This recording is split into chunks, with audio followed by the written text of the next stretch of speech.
Welcome friends, welcome back to the backyard. As you can see, it's still winter here. It's the last week of February, still cold and snowy, but it's time to tap the maple trees because spring is right around the corner.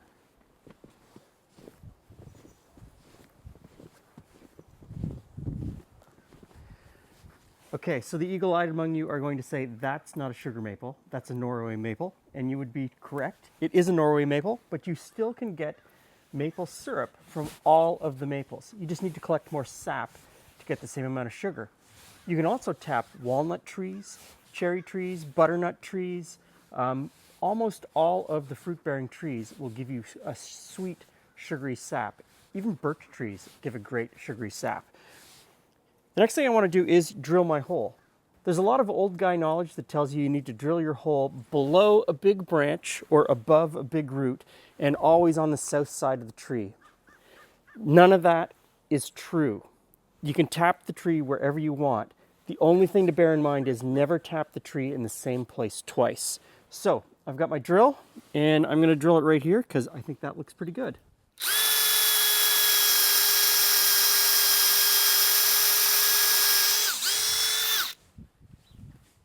And we tap in a spline.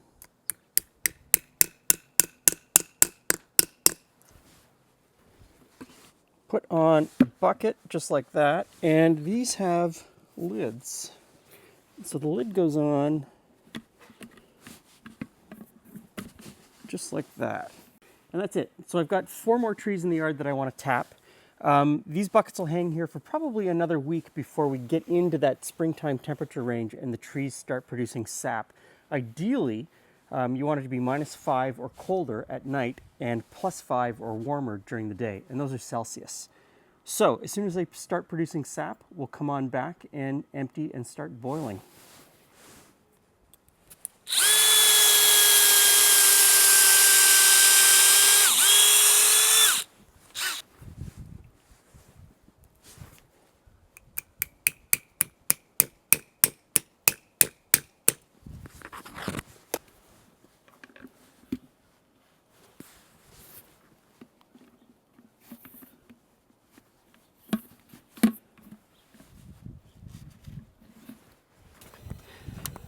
Now we're about a week into the season and the trees are producing pretty well each day. Temperature's been up and down. This is one of those things where you don't know what to expect until it happens because temperature and weather has such a huge effect on it. And some trees aren't going to produce very much sap each day. This tree in particular does not give me very much. Whereas this one, I can empty this bucket 2 or 3 times during the day in high season. So we'll empty this bucket and we'll get it over to where we're boiling it. I always feel bad when I miss the drips, when I'm emptying the bucket and I miss the drips.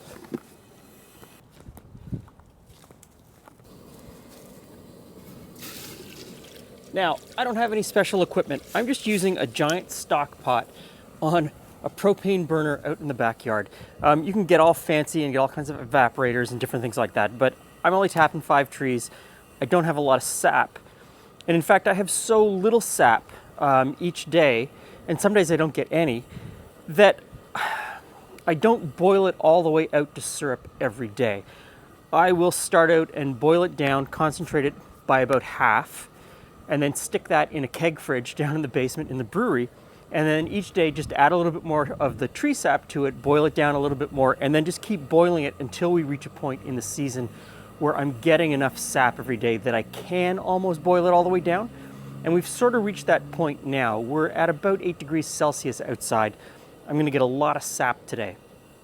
So I probably will almost boil this down to the point where I transfer it to another pot, take it inside for finishing. And I wanna bring this up to a boil. This will boil for a couple of hours.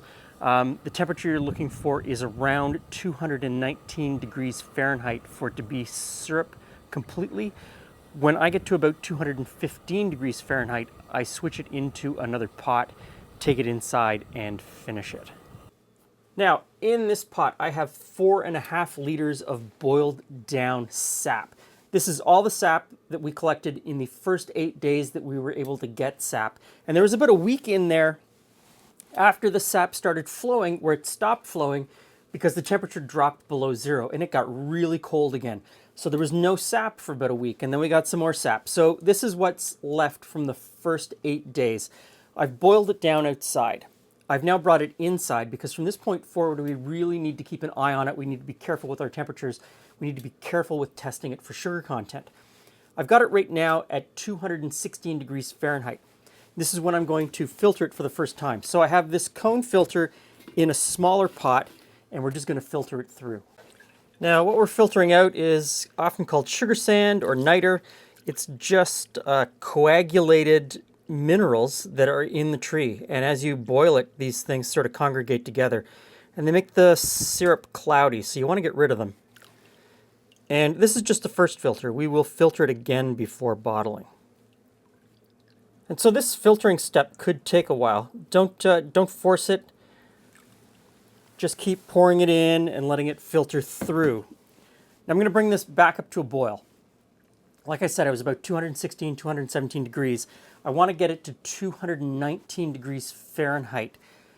But I don't want to trust the 219 degrees Fahrenheit will give me the best syrup. I need to test it. And so you can test it a bunch of different ways. A lot of people use a hydrometer, which is a great way of testing it. You want to find out what the Brix value is, or the percentage of sugar that's in the solution. You could use a refractometer. I have a digital refractometer that I use for brewing that works great for this. It's very accurate. There are a bunch of different numbers going to be thrown around at you when you're testing your syrup. Depending on where you are, what jurisdiction you're in, there are different Brix values for where you can legally call it maple syrup if you're selling it. But because I'm not selling it, because I'm just going to put it in a jar, stick it in the fridge, and use it here on the show, or use it in the kitchen, use it on my waffles on Sunday morning, I can choose whatever Brix value I want. And I need to choose a Brix value somewhere between not enough sugar that won't give me the flavor and also could go moldy because there's not enough sugar to preserve it, or too much sugar that then the sugar crystallizes, precipitates out of the syrup, and the syrup's no longer sweet or tastes like maple, and then it will go moldy because there's not enough sugar in the syrup. For me, that's 65 Brix. 219 degrees Fahrenheit, depending on the weather on the day that I'm boiling it, seems to get me in the right spot, but I will test. So have everything that you need laid out. Have your bottles already washed and sanitized at this point as well, because once you reach that point, things could happen really quickly.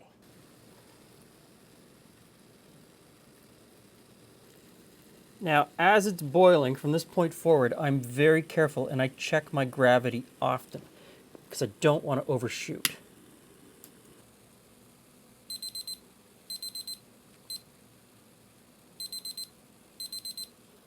Now we've reached a stage where the alarm's going off because the digital readout has reached 219, 220. It's wavering back and forth. And I just checked on the actual gravity, and we have reached 65. So I'm going to let this chill for like a minute and a half. And I want to filter it again. So I've got two filters here this time. I've got this really thin one that we used the first time, and I've put it inside this really thick one. And of course, I rinsed out the thin one before I've done this again. And so filtering it this time is kind of the final polish before we put it into bottles. And I'm going to put this pot on a really low heat. I don't want the temperature of the syrup to drop below about 190 degrees Fahrenheit. I want it to be 190 degrees Fahrenheit, between 185 and 190, when I put it into the bottles. So let's filter it, and we'll keep the pot hot. Look at that color, beautiful color, and it smells amazing. Now I've got the syrup here in that 185 to 190 degree Fahrenheit range, and I'm going to put it in these 1 liter glass bottles. You could put it into mason jars if you wanted to. I know that the Home Hardware sells these plastic maple syrup jugs. You see them everywhere. A gallon jug, depending on how much you get. These are cleaned, sanitized, sterilized. They're ready to go. So I'm just going to carefully ladle the syrup in without spilling it everywhere. There's already a layer of sticky maple syrup in the kitchen.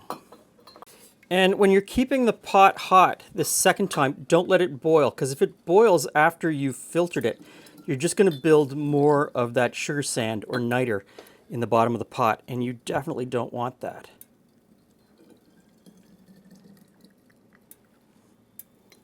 Last little bit.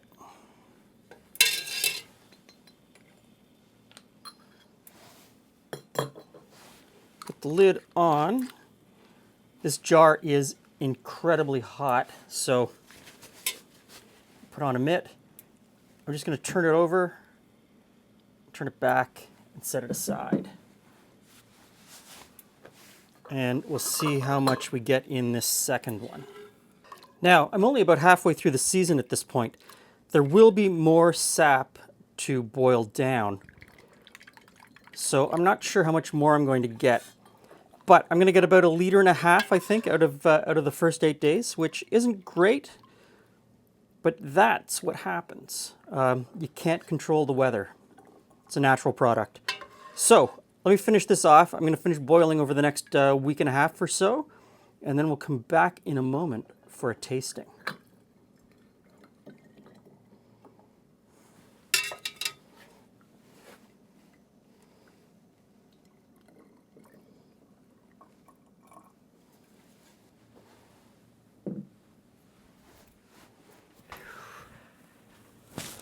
This adventure has just started because now we can use it to cook. Now we can use it, and so we'll taste it. And we'll go through the numbers, because I'm sure everybody wants to know the numbers. Yeah, everyone wants to know the numbers. I just want to know if it tastes good. So this is from the beginning of the season. Okay, early versus late. Okay. So I feel like I'm getting medicine. without pouring it everywhere, yeah.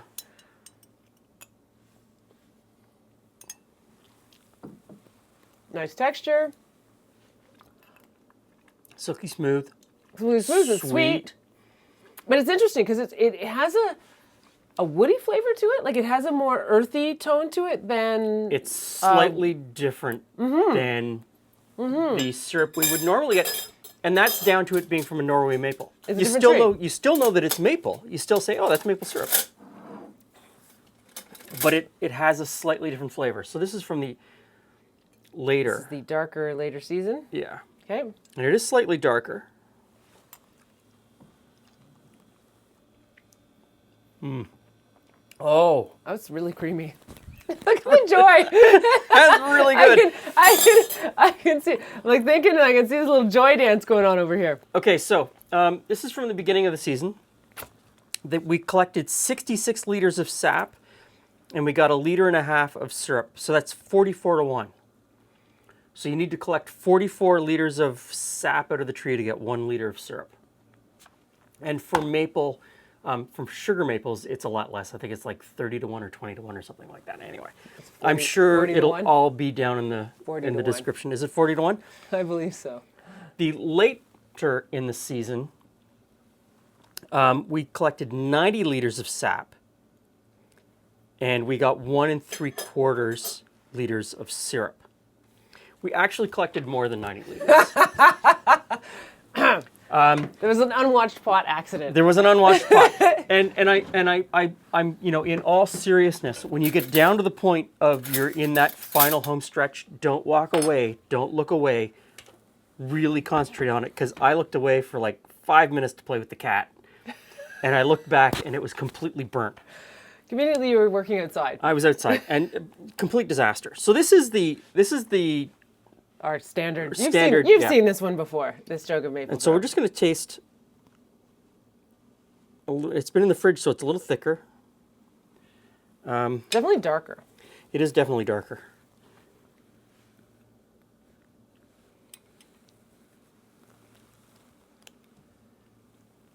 Yeah, because it's just as creamy, but it's okay. So here's where it's like I need one of these now. Okay. So this is back. This is Wow, our. this is like a lot of sugar. I'm gonna have to This is our late go run around harvest. the yard.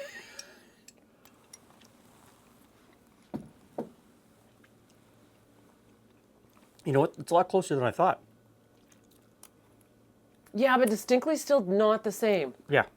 But I would not be disappointed if either of them showed up and you said, here's some syrup for your pancakes or your eggs or whatever you choose to put them on. I would be much more excited with this because it came out of our own backyard. Well, yes. So,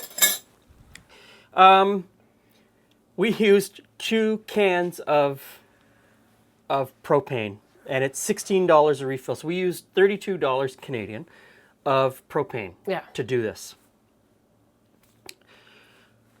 So that's why a jug of a gallon of maple syrup is expensive. It's not just the collection and the process and the hours that we spent doing it. There's the cost of the propane and all the other things. Like, there's a reason it is an expensive commodity. Well, and if you were doing it in a proper woodlot, you would be burning. Yes. You'd be burning wood, so that fuel cost wouldn't be there. But still, there's a cost to doing it, but you get something that's absolutely fabulous. You get the joy of making it yourself and figuring out what the process is. And there was a couple of days where I just sat in a lawn chair in the backyard reading a book, watching a pot boil. And I was so happy. It was so nice and relaxing. So, it's too late for you to do it this season.